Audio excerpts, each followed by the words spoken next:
la verdad es que no sé muy bien cómo hacer este vídeo.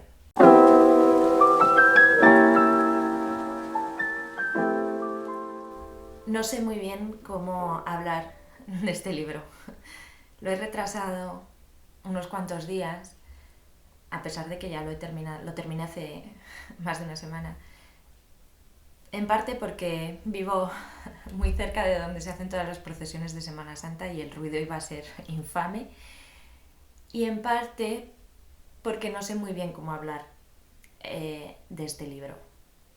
No sé muy bien qué va a salir. Es muy difícil hablar de él. Y también es difícil leerlo. Entonces, bueno, El año del pensamiento mágico de Joan Didion. Joan Didion nace en el 34 y es periodista, escritora, ensayista. Publica en todos los medios importantes que os podáis imaginar en Estados Unidos, en el New York Times, en Esquire, en Vogue. Publica muchísimo, trabaja mucho, hace ensayos muy profundos. Y ella estuvo casada durante toda su vida con el también escritor John Gregory Dunne. Esto es importante porque El año del pensamiento mágico es una especie de diario que Joan Didion escribe cuando se enfrenta a la muerte de su marido. Entonces, es un libro muy rápido, muy breve, pero tremendamente impactante. Cuando he leído libros así tan breves pero tan contundentes, suelo decir que son como un puñetazo. Y El año del pensamiento mágico es un puñetazo en todo el estómago. El caso es que Joan Didion ha estado casada con John Gregory Dunne durante más de 40 años y al ser ambos escritores, ella dice que pasan juntos todo el tiempo, porque los dos trabajan en casa, mano a mano, comentan todas sus lecturas, comentan todas sus escrituras y ella dice que lo más habitual es su voz, ¿no? O sea, el tener un diálogo constante con él, que nunca se cierra, con sus discusiones y todo, pero siempre está para hablar, ¿no? Y llega una noche, alrededor de la Navidad, en que ella está preparando la cena, él se sienta para cenar, están hablando y una frase se corta a la mitad. Y esa frase se corta a la mitad porque el marido tiene un infarto masivo y cae seco allí mismo, sin posibilidad de hacer nada, para cuando llega la ambulancia ya está muerto. Y ella ve como en un instante él está y deja de estar, ¿no? Y como toda su vida cambia en un instante. Ella insiste mucho en ese diario, en el instante, ¿no? En cómo todo cambia en un breve y fugaz momento. Y no sabes cuándo. Sabes, eso, se corta a mitad de una frase, ¿no? La vida. Siempre probablemente se corta a mitad de una frase.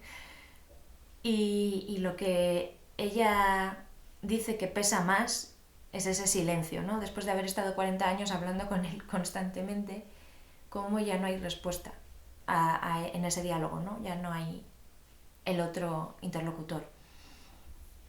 Bueno, pues todo esto es aún más grave porque pocos días antes del fallecimiento del marido, su única hija, Quintana, es ingresada en la UCI.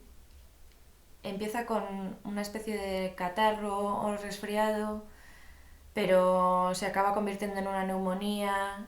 Esta neumonía pues acaba generando infección masiva en el cuerpo, tiene una sepsis enorme y cae en coma. Entonces, mientras el marido fallece en casa, la hija está en la UCI en coma. O sea, que tremendo, ¿no? Esto es muy importante porque el hecho de que la hija esté en esta situación tan grave hace que Joan Didion no tenga tiempo para gestionar el duelo del fallecimiento del marido, porque tiene todavía que estar, como digamos, en pie y combatiendo para sacar a su hija adelante. Entonces no tiene tiempo para enterarse de lo que ha pasado ni para gestionar el duelo de ninguna manera. Entonces es muy curioso porque ella hace un proceso psicológico que lo narra en su diario, que para los demás que la observan desde fuera tal vez no es evidente, pero ella por dentro tiene un proceso muy complicado, porque ella, a pesar de que pide ver la autopsia del marido, pide estar presente en todo momento, quiere verlo todo, ella en su mente está convencida de que el marido en realidad no ha muerto y que tiene que volver, que hay posibilidad de arreglar lo que ha pasado. Y de hecho ella quiere saber todo y ver todo para ver en qué momento ha habido un error que ella puede enmendar, que ella puede solucionar. A los demás ella no les dice que está convencida de esto. Ella hace como si todo fuera normal dentro de ese fallecimiento, ¿no? Pero en realidad el asunto es que durante mucho tiempo ella está convencida de que el marido en realidad va a volver.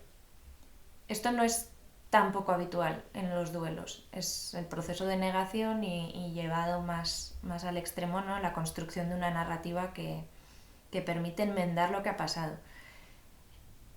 Es terrible cómo lo cuenta ella, porque ella dice que desde muy pequeña, cuando tiene que enfrentarse a situaciones difíciles, lo que ella hace es estudiar, sentarse a estudiar para entender racionalmente lo que ocurre. A mí esto me dolió especialmente porque es lo mismo que hago yo. Entonces entiendo el proceso. Yo también soy de querer verlo todo, querer entenderlo todo, para así gestionarlo. No siempre entender racionalmente las cosas ayuda a gestionar, pero bueno, es una técnica. El caso es que mientras ella, pues por un lado, empieza a recoger la ropa de él, empieza a recoger sus cosas, en secreto ella va guardando, por ejemplo, sus zapatos, porque como él va a volver, va a necesitar sus zapatos. Y es increíble cómo lo cuenta, ¿no? Casi con perfecto autoconocimiento en este diario, que es tan breve pero tan intenso. Y lo más terrible es que su hija Quintana sí que se despierta de ese coma, sale de la UCI, se entera de que su padre ha muerto, atiende al funeral de su padre y al muy poco tiene una recaída en su enfermedad y también fallece. Entonces Joan Didion pierde a toda su familia en un espacio muy breve de tiempo. El año del pensamiento mágico es un libro en el que se habla del duelo del padre, pero probablemente pues esto fue peor todavía, ¿no? Después. Hay un pequeño fragmento del libro en el que ella habla del Lago de los Cisnes. Y el Lago de los Cisnes es un ballet que he visto muchas veces, he escuchado muchas veces, hasta he bailado alguna vez alguna pieza. Y tiene un concepto para hablar del Lago de los Cisnes en el que habla de la danza de las sombras. Y yo nunca había pensado en esta parte y es realmente interesante. En la película El Cisne Negro, la de Natalie Portman, se ve la parte psicoanalítica, ¿no? En el ballet del Lago de los Cisnes, el cisne blanco, el cisne negro, la pureza, la sexualidad o la agresividad, ¿no? Esos instintos ya más desatados. Pero Joan Didion, cuando habla del Lago de los Cisnes, habla del duelo, también de que es un duelo. Y que en realidad lo que ocurre es que a la muerte del cisne blanco, el príncipe, o sea, el prometido, intenta resucitar a ese cisne blanco. ¿Qué ocurre? Que cuando intenta resucitarlo no consigue resucitar realmente al cisne blanco, sino que resucita a un cisne negro, que se parece mucho, pero no es él. Esto es súper interesante, súper bonito. Me han dado muchas ganas de meterme a investigar más sobre esto, porque es que es un concepto precioso. Y la verdad es que creo que cuando nos enfrentamos a duelos o a muertes de seres queridos o cambios de vida grandes, siempre hay ese intento de resurrección, ¿no? qué apropiado para estos días esta conversación. Y bueno, es un libro que os diría que si no estáis preparados para lidiar con emociones tan intensas, dejadlo para más adelante. Merece mucho la pena leerlo, pero de verdad que es bastante contundente. Es complicado de leer. Y bueno, la verdad es que no sé si puedo o quiero ahondar más en esto. Pero bueno, lo que sí que os voy a decir es que he abierto un Patreon, un perfil de Patreon, que es un perfil, es una plataforma donde se pueden hacer mecenazgos. Entonces lo he abierto para gestionar pues, los gastos que este contenido, generar este contenido implica. Y nada, pues uno puede asociarse como mecenas y donando una cantidad pues muy pequeñita, es simbólica, accede a algunos contenidos extra de cada uno de los vídeos, pues como los borradores preparatorios, alguna ilustración que he ido preparando, y además puede votar en la siguiente lectura, que para la siguiente lectura ya ha salido la votación y será Frankenstein de Mary Shelley. Y os voy a dejar el enlace al Patreon en la cajita de información de abajo. Y nada, pues otro día más.